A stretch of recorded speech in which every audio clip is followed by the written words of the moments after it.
اچھا، جب تک میرے فرائز ہو رہے ہیں میں آپ لوگوں کو بتاتی چلوں کہ ہمارے شو کے ساتھ تعاون کیا ہے کئی برانڈز نے. ہمارے پاس ہمدرد کے مسالے ہیں, روح افزا ہے جو کہ بہت جانا مانا نام ہے, 7 اپ ہے, اور گلوسرنا ہے. گلوسرنا ان پیشنٹس کے لیے بہت فائدہ مند ہے جن کو ڈائبٹیز ہے, اور صرف ڈائبٹیز نہیں بلکہ وزن اور بلڈ شوگر لیولز کم کرنے کے لیے بھی بہت فائدہ مند ہے. اچھا, میں ایک نگیٹس اور فرائز کے ساتھ آج ساس بنانے والی ہوں, اور یہ ساس مایو گارلک ساس ہے, اور یہ بہت ایزی اور بہت مزیدار ساس ہے. تو آپ سب سیکھ لیں اور گھر میں بنا کے ٹرائی کریں. بہت ایزی ہے اور بہت مزے کی ہے. فرائز ہو, نگیٹس ہو, کوئی بھی فرائڈ آئٹم ہو, اس کے ساتھ بہت مزے کی لگتی ہے. انگریڈینٹس بہت ایزی ہیں, بہت بیسک انگریڈینٹس ہیں, گھر پہ ہوتے ہیں. ہمارے پاس میونیز ہے, لیمن کا جوس ہے, نمک ہے, لہسن ادرک کا پیسٹ ہے, اور کالی مرچ ہے. اچھا, مین انگریڈینٹ اس کا ویسے کالی مرچ اور یہ لیمن جوس ہے. جو اس ساس میں جو ٹیسٹ آتا ہے نا اصل, وہ لیمن جوس اور کالی مرچ سے آتا ہے. تو بس کچھ نہیں کرنا ہے, بہت ایزی ریسیپی ہے, آپ لوگ گھر پہ ضرور ٹرائی کرے گا. اس مایونیز میں میں نے صرف 1 ٹی اسپون کے قریب کالی مرچ ڈالنی ہے. ٹھیک ہے, چمچ میں بھی بڑا والا استعمال کر رہی ہوں, بٹ یہ 1 ٹی اسپون کے قریب ہماری کالی مرچ ہے. پنچ بس ہمارے پاس ایک حسب ذائقہ ہم نے نمک ڈالا ہے. 1/2 ٹی اسپون میرے پاس لہسن ادرک کا پیسٹ میں نے ڈال دیا ہے, اور 1/2 ٹیبل اسپون کے قریب میں نے اس میں لیمن ساس ڈال دیا ہے. اس میں نے مکس کرنا ہے. یہ مایو گارلک ساس ریڈی ہے. اس میں لیمن جوس اور کالی مرچ کی وجہ سے اس میں اصل ٹیسٹ آتا ہے. یہ میں یہاں رکھ دیتی ہوں.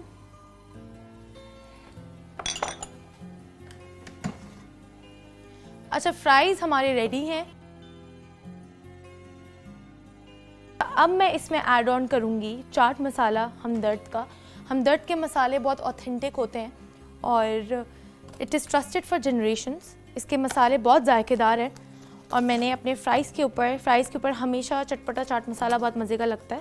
میں نے اس کو اچھے سے ٹاپ کر لینا ہے. ایون اس چاٹ مسالے کی خوشبو بھی بہت مزے کی ہے, خوشبو سے بھی بہت ہی اچھا لگ رہا ہے. میں نے اس کو مکس کر لینا ہے.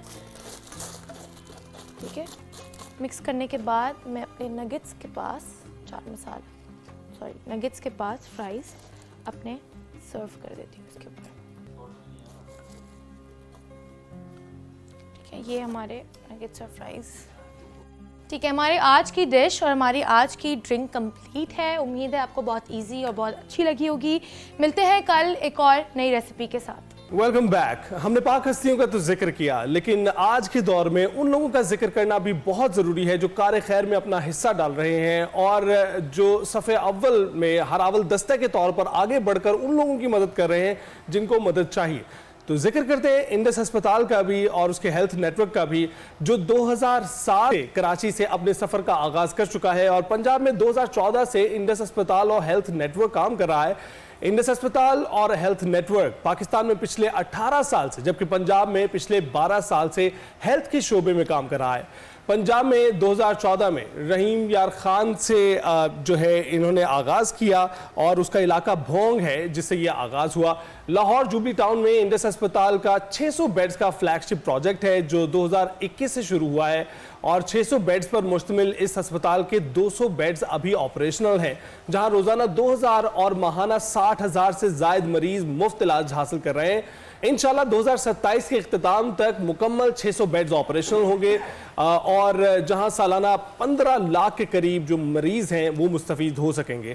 انڈس ہسپتال کا ایک اور فلیگ شپ پروجیکٹ کراچی میں موجود ہے جو 1350 بیڈز پر مشتمل ہے. انڈس کے ملک بھر میں ہسپتال موجود ہیں, 12 ہسپتال ہیں, اور اس کے علاوہ جو تھر سے گلگت تک ملک بھر میں 100 سے زائد پرائمری کلینکس اور 4 ریجنل بلڈ سینٹرز بھی ہیں. اس کے علاوہ انڈس ہسپتال کی زیر انتظام 3 فزیکل ریہیب سینٹرز بھی کام کر رہے ہیں. انڈس نیٹ ورک کے زیر اہتمام 2800 ملیریا سینٹرز بلوچستان اور کے پی میں کام کر رہے ہیں. پاکستان بھر میں بوٹ کلینکس اور کنٹینر کلینکس کے ذریعے انڈس ہسپتال اور ہیلتھ نیٹ ورک لوگوں تک بنیادی صحت کی سہولیات بالکل مفت فراہم کر رہا ہے, اور Indus health network Pakistan کے 54 اضلاع میں عوام الناس کی خدمت میں مصروف ہے۔ جی ہاں، اور اس کے ذریعے سالانہ 60 لاکھ سے زائد مریض بلا معاوضہ اور بلا تفریق مفت عالمی معیار کا علاج حاصل کر رہے ہیں۔ انڈس اسپتال اور ہیلتھ نیٹ ورک کا سالانہ بجٹ 60 ارب سے زائد ہے، جو اندرون ملک اور بیرون ملک پاکستانیوں کی مدد سے جمع کیے جاتے ہیں۔ تو جناب اسی پر ہم نے بات کرنی ہے، انتہائی پرٹیننٹ گیسٹ ہمارے ساتھ موجود ہیں، جناب طارق اعظم صاحب، ایگزیکٹو ڈائریکٹر کمیونیکیشن ہیں انڈس ہاسپٹل کے، ہمارے ساتھ موجود ہیں۔ السلام علیکم سر، کیسے ہیں آپ؟ رمضان مبارک آپ کو بھی رمضان مبارک ہو جی۔ سر، جس طریقے سے ابھی انڈس اسپتال کا ہم ذکر کر رہے ہیں اور جس طرح سے کام ہو رہا ہے، جو ہم نے ذکر کیا، کتنے سینٹرز موجود ہیں اور ملک بھر میں کہاں کہاں پر موجود ہیں، کس طرح سے کام ہو رہا ہے۔ 2007 سے کراچی سے یہ آغاز ہوا اس سفر کا، یہ سلسلہ جو شروع ہوا آج 54 اضلاع تک جا پہنچا ہے، بلکہ زیادہ جی، 54 سے بھی زیادہ، اب تو وہ 87 تک جا زبردست 87 سے زیادہ جو اضلاع ہیں وہاں تک پہنچ چکا ہے۔ آخر کار وہ ویژن کون سا تھا جو اس سفر کو چلتے چلتے یہاں تک لے آیا؟ دیکھیں جی، یہ ویژن تھا ڈاکٹر عبد الباری خان کا، ایک عام انسان، ڈاکٹر، لوور مڈل کلاس سے تعلق، لیکن دل میں انسانیت کے لیے کچھ کرنے کا جذبہ۔ تو انہوں نے سوچا کہ وہ جب سول ہاسپٹل کراچی میں کام کر رہے تھے تو دیکھا کچھ دھماکے ہوئے، کچھ زخمی آئے، کچھ تو انہوں نے کہا کہ جی میں ایک دن ایک ایسا ہاسپٹل بناؤں گا جو کہ کوالٹی، انٹرنیشنل کوالٹی کی جو ہیلتھ کیئر ہے وہ پرووائڈ کرے گا اور بالکل مفت ہوگا۔ تو بلکہ وہ کہتے تھے کہ میں نے کہا کہ میں غریب آدمی کا آغا خان ہاسپٹل بناؤں گا۔ تو جب یہ وہ بات کرتے تھے تو سارے لوگ کہتے تھے کہ دیوانے کی بڑھ ہے، یہ تو خواب ہی ہو سکتا ہے، ایسا ممکن نہیں ہے۔ لیکن دیکھیں انہوں نے کہا کہ جی مجھے اپنے اللہ تعالیٰ پہ بھروسہ اور یقین ہے مکمل، کہ وہ میں نے یہ خلوص نیت سے یہ سوچا ہے تو یہ ضرور ہوگا۔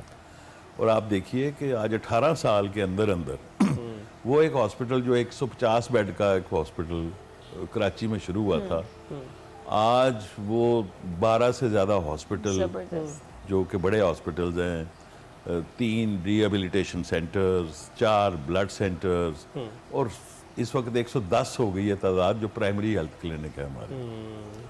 تو یہ اس وقت پاکستان کا سب سے بڑا ہیلتھ نیٹ ورک ہے پرائیویٹ سیکٹر میں۔ لیکن اعظم صاحب یہ کیسے ممکن ہو سکتا ہے؟ نہ پرچی، نہ کوئی کاؤنٹر، اور ایک ایسی فیسلٹی بنا دینا جہاں کوئی بھی شخص آئے گا اس سے پوچھا نہیں جائے گا کہ وہ کون ہے، بالکل، اور اس کا علاج شروع ہو جائے گا۔ کیسے ممکن ہے کہ یہ ہر ایک کے لیے، اور یہ ضروری نہیں کہ صرف غریب آدمی، مطلب جو بھی آئے گا اس کا مفت علاج ہوگا۔ ہمارے ہاں کوئی کیش کاؤنٹر ہی نہیں ہے، یعنی اگر کوئی پیسے دینا چاہے تو پیسے لینے والا کوئی نہیں ہے، کوئی انوائس نہیں بنتی۔ ہاں اگر جو آپ متوول ہیں آپ دے سکتے ہیں تو آپ ادروائز ڈونیٹ کر دیں، ڈونیٹ کر سکتے ہیں جی۔ اور جو جس کوالٹی کا ہیلتھ کیئر کا ٹریٹمنٹ پرووائڈ کر رہے ہیں وہ شاید پرائیویٹ سیکٹر میں بھی اویلیبل نہ ہو۔ اور یہ نہیں کہ ہم صرف چھوٹی بیماریوں کا، نزلہ، کھانسی، بخار کا علاج کرتے ہیں، بہت کمپلیکس قسم کی، فار ایگزامپل ہارٹ سرجریز ہوتی ہیں، نی ریپلیسمنٹس ہوتے ہیں، ہپ ریپلیسمنٹس ہوتی ہیں، کڈنی ٹرانسپلانٹس ہوتے ہیں، کینسر کا علاج ہوتا ہے، اور یہ سارا کچھ ایک پیسہ دیے بغیر۔ دوائیاں جو ہوتی ہیں، دوائیاں بھی، ہر چیز۔ آپ جیسے ملتان میں ہمارا Multan institute of kidney diseases ہے، اس میں اس وقت 110 کے قریب ہم کڈنی ٹرانسپلانٹس کر چکے ہیں۔ اب جب کڈنی ٹرانسپلانٹ ہوتا ہے تو جس کا جو مریض ہوتا ہے اس کو پوری عمر کے لیے دوائیاں چاہیے ہوتی ہیں، بالکل پوری عمر کے لیے، جب تک وہ زندہ ہے، تو وہ ہم پرووائڈ کرتے ہیں۔ یہ بہت مشکل کام ہے آج کل کے دور میں، جہاں آپ جاتے ہیں تو ہر کوئی رونا روتا ہے اس بات کا کہ اتنی مہنگائی ہو گئی، لیکن وہاں پہ یہ کام بالکل بڑا زبردست ہے۔ اچھا سر، 60 ارب روپے کا سالانہ بجٹ بہت بڑی رقم ہے، اس کی کلیکشن سے لے کر اس کو آگے یوٹیلائز کرنے تک ڈیفینیٹلی ایک کام ہے۔ تو یہ جو لوگ آپ کے ڈونرز ہیں انہیں کس طریقے سے انڈس ہاسپٹل یہ یقین دہانی کراتا ہے کہ ان کی جو رقم ہے، جو ان کی امداد ہے، وہ صحیح جگہ پہنچ رہی ہے اور صحیح طریقے سے ہی استعمال بھی ہو رہی ہے؟ جی ہاں، دیکھیں ایک تو پہلی بات تو یہ ہے کہ نظر آ جاتا ہے، یعنی آپ جو کام ہم کر رہے ہیں وہ ویزیبل ہے نا، وہ کوئی ایسا چھپ کے تو کر نہیں رہے ہیں، وزٹ بھی کر سکتے ہیں، اور جو ہمارے بڑے ڈونرز ہیں وہ وزٹ کرتے بھی ہیں۔ اس کے علاوہ